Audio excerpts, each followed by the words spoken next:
వక్రతుంట మహాకాయ సూర్యకోటి సమప్రభా నిర్విఘ్నం కురు మే దేవ సర్వకార్యేషు సర్వదా. శ్రీ గురుభ్యో నమః. శ్రీమాత్రే నమః. Namaste everyone. In today's session we will continue our introductory sessions on the Avatarika. That's going to focus mainly on the birth of Sri Lalitha Sahasranamam. In this session, we will review the divine Sankalpam made by Goddess Lalitambika to give us a Sahasranamam, to make know her grace to us. So she tells to the Vag Devatas to compose her Sahasranamam. We'll get to know about that. We'll get to know about the Vag Devatas themselves and the Vak, the speech, and the speciality of the Sahasranama that they gave to us. We will also experience how it was who all came to the very first recitation that took place in Sri Lalitambika's Sabha. So let's get started. In general, Sahasranamam is composed by sage or Maharishi, who sees, who sages who see the greatness of the divine. They are the ones who compose the Sahasranamam. For example, Pitama, when he was in that Sharatalpa, the bed of arrows, he was the one who gave Vishnu Sahasranama. And based on what he said, sage Vedavyasa, the greatest sage of all, he composed Vishnu Sahasranama. But in case of Sri Lalitha Sahasranama, it was composed by the Vag Devatas themselves, those who give the ability to speak. They themselves composed Lalita Sahasranama. So that's the speciality. Usually it is composed by sages or Maharishis, any Sahasranama. This Lalita Sahasranama is so special that whoever gives the ability to speak, the Vag Devatas themselves, they are the ones who composes this special divine Sahasranama. So it so happens that the Divine Mother, Sri Lalitambika, wanting to bestow her kindness to all the beings in the universe, makes a Sankalpam. A Sankalpam is a divine wish. As soon as Mother Goddess makes a Sankalpam, immediately, as a result of her Sankalpa Shakti, from the goddess itself, 8 rays of light comes out. 8 rays of light. They come as 8 Devatas. They are worshipped as Vasinyadi Vag Devatas. So, out of the Sankalpam made by Sri Lalitambika, 8 Devatas who are the Devatas for the speak, Vag Devatas. They are worshipped as Vasinyadi Vag Devatas. So, Sri Lalitha Sahasranama has been composed and given to us by the Vag Devatas themselves. As the name implies, Vasinyadi Vag Devatas, the 8 Devatas, Vasinyadi Vag Devatas, they are the authority for Vak. Vak Shakti. Vak Shakti is the speech, the ability to speak, ability to pronounce everything that we speak, everything that we intend to speak. Sometimes speech doesn't come out and it comes as tears. That also happens. Even that is a form of a speech, right? You convey your intent to another person. Like when we go and stand before a divine shrine in the sanctum sanctorum, sometimes words don't come. It just comes as tears because that tears will speak as work. So whatever form we want to speak and convey our intent, the Devatas for all of those speech. Sometimes we open our mouth and we sing a song. Sometimes we hum a song. Sometimes we do mananam inside. Any type of work that we have, they are all administered by these Vag Devatas. Imagine that. So they are everything that we speak and we intend to speak. Vasinyadi Vag Devatas. They're called Vasinyadi Vag Devatas. Vasini Adi, that means like Vasini Adi. From Vasini onwards, the 8 Devatas, they are called as Vasinyadi Devatas. It is very auspicious to even mention their names. Then imagine their kirti. So let's get to know the 8 Devatas who are called as Vasini. Vasini Adi. From Vasini onwards, the 8 Devatas. They are the Vag Devatas. Vasini, Kameshwari, Modini, Vimala, Aruna, Jaini, Sarveshwari, and Kaulini. They are the 8 Vagdevatas. When we say Vasinyadi Vagdevatas, Vasini Adi, from Vasini onwards, the 8 Devatas, they are our Vagdevatas. Right? When we start reciting Sri Lalita Sahasranama, we say, Asya Sri Lalita Sahasranama Stotra Maha Mantrasya Vasinyadi Vagdevata Rishayah Anushtup Chandaha. We say, Vasinyadi Vagdevata Rishayah. So let's look at that aspect here. Vasinyadi Vagdevatas are the rishis, the Vagdevatas, the 8 of them. They are the rishis, the seers who saw Lalitambika and gave us this Lalita Sahasranama. So that's why we say Rishayaha. Who is the Rishi for Lalita Sahasranama? Vasinyadi Vagdevatas. They are the Rishi for the Sahasranama. So it is very, very important that we pray to the Vagdevatas first and get their blessings. So that is what we are doing. See, the Vagdevatas themselves has given the Sahasranama.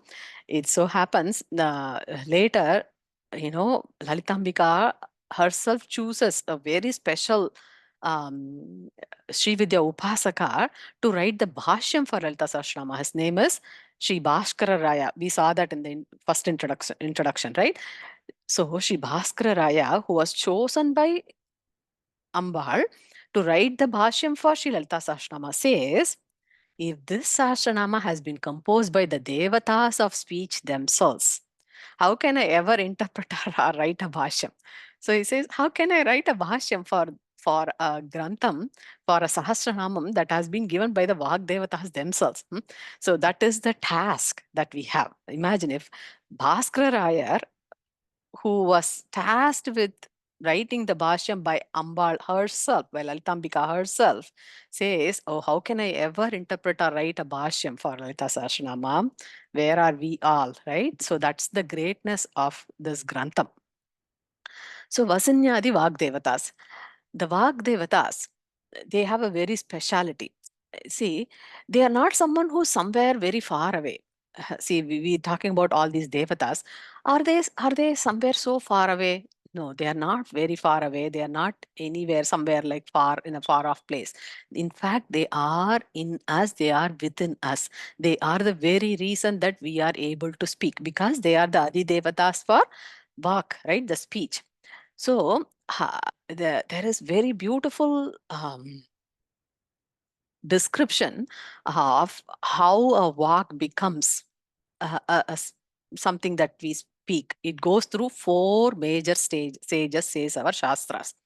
The Dwani that we speak or that we want to speak goes through 4 phases. They are Para, Pashyanti, Madhyama, and Vaikari.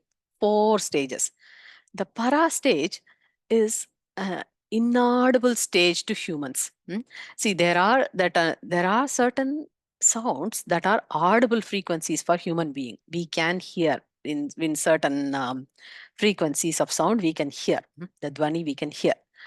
There are certain sounds that are either very low or very high than what we can hear, that can be inferred by some other species, like elephants can hear some more sounds that we cannot hear. Bats can hear some more frequencies of sounds that we cannot hear. So there are some sounds that are little bit audible to other beings than humans.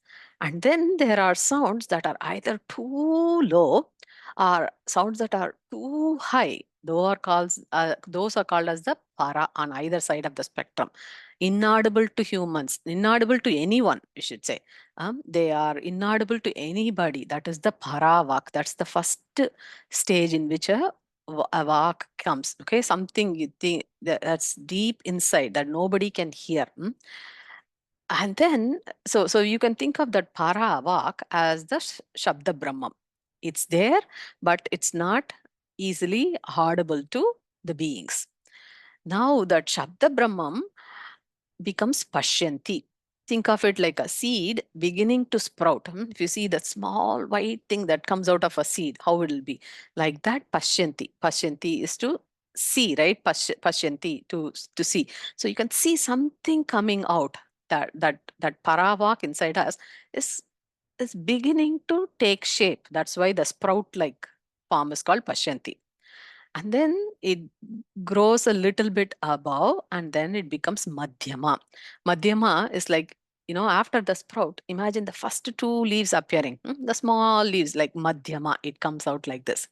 Then it becomes Vaikari, where it gets a vak and gets spoken out.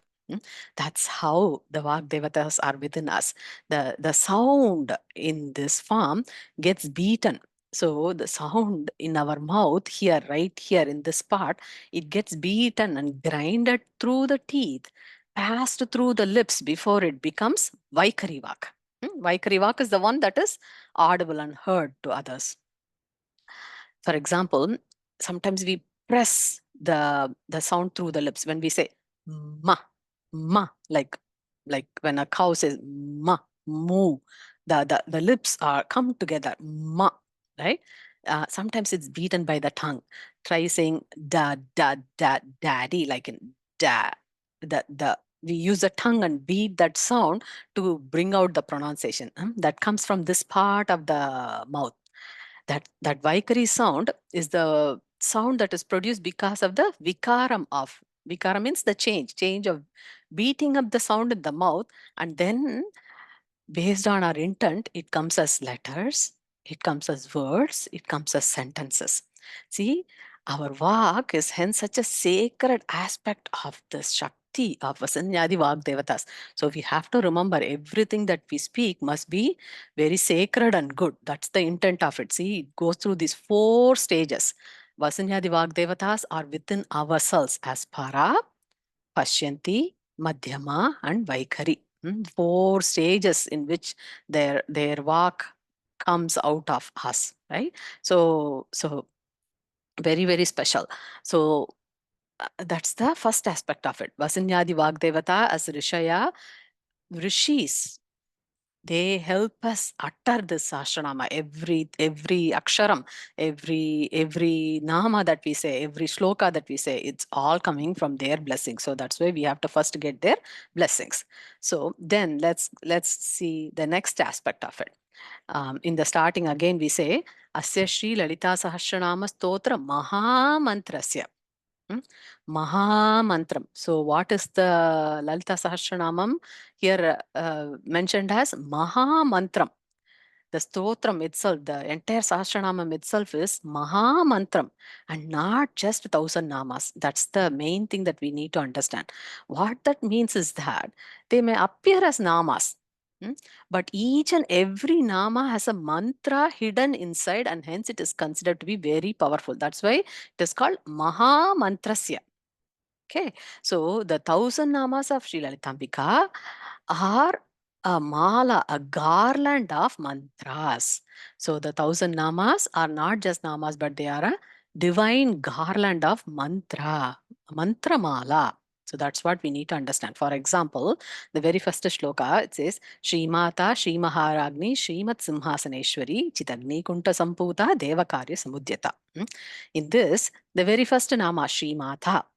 Within this nama, there is a very powerful mantra hidden. And then when we see Srimat Simhasaneshwari, inside this nama, there is another mantra hidden. So, like this, within each nama, there is a mantra. There are several hidden, which must be received only from a guru. Hence, the entire Sahasranama is called Maha Mantram. That's why we say Asya Sri Lalita Sahasranama Stotrasya, Asya Sri Lalita Sahasranama Stotra Maha Mantrasya. Maha Mantram means like Mahat Shabdam. It's not just mantra, Maha Mantram. See the emphasis, it says that, that so much of the divinity, the sacred aspects of it, Maha Mantram is there. Like this, there is the garland of 1,000 auspicious divine mantras that the Vak Devatas gave us Lalita Sahasranama. Then imagine the sanctity of the Sahasranama. The Mantra Shastras describe that these Maha Mantras are of 5 types. There are 5 types. So a monosyllable, that means 1 syllable mantra is called Pindam.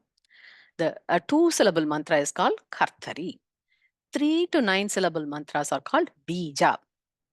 10 to 20 syllables are called Mantra. More than 20 syllables are called malas. In Lalita Sahasranama, every shloka has more than 20 syllables. So Lalita Sahasranama is called Mala Mantram. The entire Lalita Sahasranama is called Mala Mantram because each shloka has more than 20 syllables. That's why it's called Mala Mantra. So now, for example, let's say take the 10 to 20 syllables with the something that is between 10 to 20 syllables is called mantra. For example, the 15 syllables of the divine Panchadashi is worshipped as Panchadashi mantra. Why is it called mantra? Because it is between 10 and 20 syllables. How many syllables are there in Panchadasi? 15 syllables. 15 is between 10 and 20, hence it is called a mantra. So Panchadashi is called Panchadashi mantra. That's one of the, that's how each little thing has so much significance. So mantras that are more than 20 syllables are called malas. For example, let's take the first shloka and try to understand how Lalita Sahasranama, each shloka is mala, and hence the entire Lalita Sahasranama becomes mala mantram. Let's see how it is. One example. In Lalita Sahasranama, we say, Asya Sri Lalita Sahasranama Stotra Maha Mantrasya Vasinyadi Devata Rishayah. Then we say Anushtup Chandaha. Each shloka in Lalita Sahasranama is an Anushtup Chandas, which is 32 aksharams, 32 letters, right?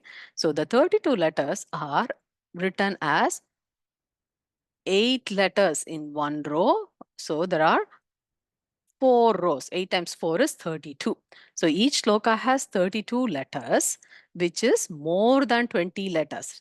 32 is anything that is more than 20 letters is called what? Malas. So it is called Mala Mantram. So this shloka is called Mala, and the entire Sahasranama like this is called Mala Mantram. So there are 32. Anushtup Chand is 32 letters, which is greater than 20 syllables. Let's take an example of the first shloka and see how Anushtup Chandas is made here and how the shloka is a mala. So we say Shri Mata. So we have to take the syllables. Shri Mata, Shri Maharagni. Let's take the first padam of it.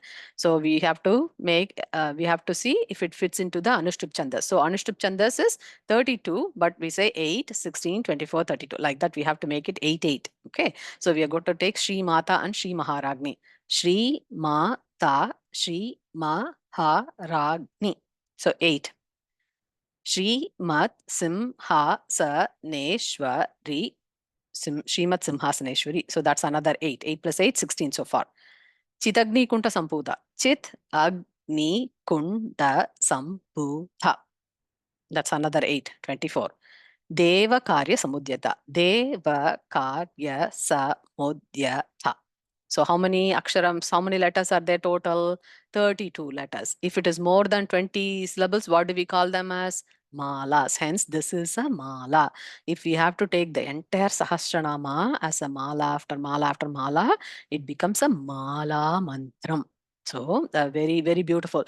So, Lalita Sahasranama is Maha Mantram because it has all the mantras hidden inside that. That's the first speciality.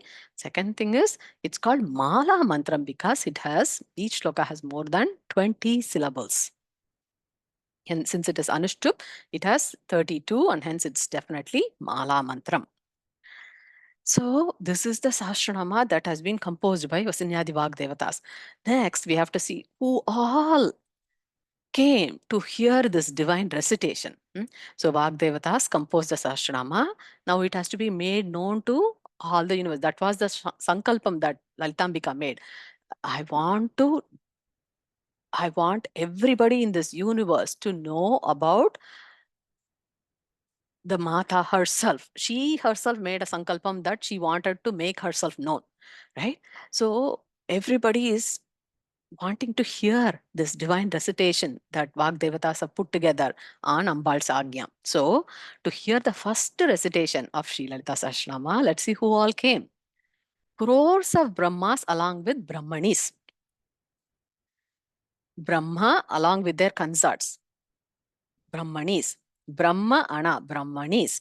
Brahma Ana, Brahma means one who recites Vedas. Ana means one who keeps repeating the Vedas all the time with each of his forehead. So the repeater of four Vedas in his four mouths, which is in his four heads, the kans is Brahma and their consort is Brahmanis, Brahmanis. So not just one pair of Brahma and Brahmanis, crores of Brahmas along with Brahmanis, crores of Narayana along with Lakshmis. Not one pair of Narayana and Lakshmi. Crores of Narayana along with Lakshmi came to hear this recitation. Then who all came? Crores of Rudras along with Gauris came. Crores of Brahmas along with the Brahma Patnis. Crores of Narayana along with Narayana Patni. Crores of Rudras along with their Rudra Patni. So not just one or two, but crores of Brahmas, Vishnus and Rudras along with their consorts. It indirectly reveals to us that if there are, so who's Brahma? Brahma is Shrishtikarta, one who is responsible for creation. Who is Sri Mahavishnu, responsible for preservation? Who is Rudra? He's one who takes care of the Layam. So, if Srishti, Sthiti and Layam have to be taken care of, and there are crores of pairs of each, it indirectly reveals to us that there are crores of Brahmandas out there. See what science in today's world we are saying, oh, is there life on another planet? And here our Shastra says there are crores of Brahmandas. Straightforward answer. What we cannot find in science, our Shastras reveal. That's the beauty of the Sahasranama. So it indirectly reveals that there are crores of Brahmandas and each one of them, so if there is a Brahmanda, each one of them needs the task of creation, each one of them needs the task of preservation, each one of them has the task of Layam. So this is this is the intended meaning of saying crores of Brahmas and their consorts came, crores of Vishnu and his consort came, crores of Rudras and its consort came. That means there are that many crores of Brahmandas in this universe that we do not know. That's what Lalita Sahasranama says.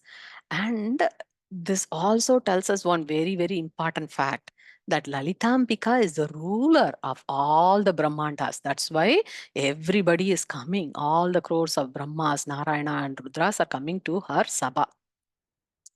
In addition, who all came to see this divine recitation? Mantrini Devi and Dandini Devi, Shamala Devi, Varahi Devi. They, in innumerable forms, they come to hear the recitation. Still who all came? So many gurus, so many siddhas, crores and crores of devatas in the Sri Chakra Mahameru. Innumerable crores of devatas and devas in the Sri Chakra Mahameru, they all come to hear this very divine Sahasranama, Lalita Sahasranama. Now, Devatas have composed this very divine Lalita Sahasranama, and Sri Lalitambika is here. How is the goddess? She's the goddess of the universe, goddess of all the Brahmandas. She is nicely seated in her divine chamber, Pancha Brahmasanasthita. We will come to that. And Lalitambika is giving darshan to all the crores of devatas that came, all the crores of, Brahmas, Vishnus, Rudras, and all the other devatas, Shaktis, everybody, they all have the divine darshan of Lalitambika. Lalitambika gives audience to all of them who have assembled there in her chamber. And then Ambal's darbar is also filled with rishis and gurus who are eagerly awaiting for this auspicious moment. So they all want to hear about this Sahasranama, which is Maha Mantra and Mala Mantra. So at that time, Ambal looks at the Vag Devatas and gives consent with a glance. See, that's the speciality. Just with her glance, she can just signal that, yeah, now is the auspicious moment. You can begin the recitation. As soon as Ambal gives consent, immediately Vasinyadi Vagdevatas began reciting the 1,000 namas in Sri Lalita Sahasranama. That's the very first time Sri Lalita Sahasranama was recited.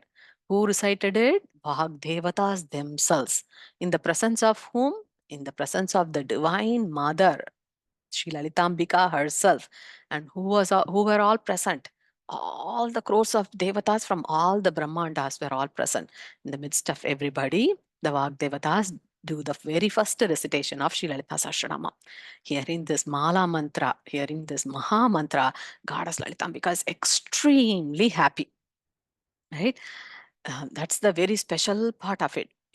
This Sahasranama was composed, and hearing that, Sri Lalitambika was extremely happy. And that's the very speciality of it. This is the one Sahasrama that makes the universe's goddess very, very, very, very happy. The most special aspect is that from the time when that Lalita Sahasranama was first recited, all the crores of devatas, trimurtis, along with their consorts, gurus, all of them recite Sri Lalita Sahasranama every day, even today. So, what we are reciting in this very special Sahasranama is not just for human beings, but it is a Maha Mantra that is also being chanted by all the divinities. That is why our Purvacharya says that we must recite Lalita Sahasranama every single day. There is also another special reason that Lalitambika asked Vagdevatas to compose the Sahasranama. Vagdevatas, the goddesses of speech, they know the special secrets of Shri Chakra that are stated in the Vedas and the Upanishads. If you take Vedas, Vedas can only be recited by some. Shri Chakra mantras are only known to those who have received it from their guru. Now, Lalitambika is Avyaja Karunamurti. She is so kind. For no reason at all, she can pour kindness on everybody. That is why we say Avyaja Karunamurti. So, Lalitambika, out of great mercy to all the beings, wanted the Vagdevatas to compose the special Sahasranama because it conveys all the essence of Vedas. So, Lalita Sahasranama has all the essence of Vedas that can be recited by anyone. If it is Vedas, Vedas are recited only by some, right? Only some are eligible to recite Vedas, and you have a very strict paddhati for reciting Vedas. And you have to finish your shaka before you can recite shaka. There are so many detailed rules. But Lalitambika, out of great mercy, gives Lalita Sahasranama that can be recited by anyone. That was the other special reason. Even though not everyone has Sri Chakra Mantra Diksha, the secrets of Sri Chakra and the mantras and Upasana, everything, those only you have to get from um, gurus. But anyone and everyone can recite Sri Lalita Sahasranamam. See, just the recitation of the namas itself will bestow you the phalan of the intended mantras. Even if we do not know the hidden mantras that we need to get from our gurus as Upadesham, just the recitation of the namas itself will bestow you the phalan of the intended mantras. This is also the main reason why our Purvacharyas insist that we must recite Sri Lalita Sahasranama every day. While reciting, we must understand that Lalitambika is beyond all of our imagination. See, in general, we try to imagine certain form. We will be doing that also, but we should understand that Lalitambika is beyond all of these forms. Lalitambika is beyond all of what we can confine or we know as genders. Sometimes we say Purusha, like a masculine gender. Sometimes we think of Stri Rupam, like a feminine gender. Lalitambika is beyond all that. Hence, in the Sahasranama, you will find a nama that conveys this and beyond. For example, when we first start with the first nama, Sri Mata, this is in feminine gender. Mata as like a divine Sri Devata, right? Mata is a motherly affection, right? So Sri Mata, which is in the feminine gender. Then Guna Nidhi, which is like a masculine gender form of a nama. And then we also see namas like Param Jyoti, which is like Param Jyoti is a way to express a neutral gender. That means like a Param Jyoti, like the Jyoti that exists for like beyond our conception, right? That's like a Parabrahma Swarupini. That is Lalitambika. That is what we must internalize. And we must also think that Param Jyoti is not somewhere far away. She is within our own self. That is one of the other main important thing that we have to know when we recite Lalita Sahasranama. She is Param Jyoti. She is the mother of all of the Brahmandas. She is the ruler of all of the universes and Brahmandas that we cannot even think of. But that great Lalitambika is within our own self, is the Bhavana. We have to understand that Lalitambika is our own existence. We have to understand that Lalitambika is the knowledge that Chit Shakti that is within us. We have to understand that Lalitambika is Lalitam. Lalitam, always happy. That bliss, that Anandam. So existence, knowledge and bliss. Sat, that true existence that resides always as Atma Swarupam. Sat. Chit is the knowledge and the bliss that is Anandam. Sat, Chit, Anandam. That's how Lalitambika is. She is the Chit Shakti that is Moola Karanam for the entire Vishwam. That power that has the entire Vishwam, all the luminaries, all the devatas, all the powers, all the shaktis, all the mantras, everything in her. That is how the entire Vishwam is her form. Hence, the bhavana to worship the Divine Mother is that Sri Lalitambika is Vishwa Vigraha. That's the summary from this session. As next steps with Acharya's blessings, let's review the next session in Lalita Sahasranama. Loka samasta shukino bhavantu. May everyone in the whole world be happy. Thank you so much, everyone. Shri Matre Namaha.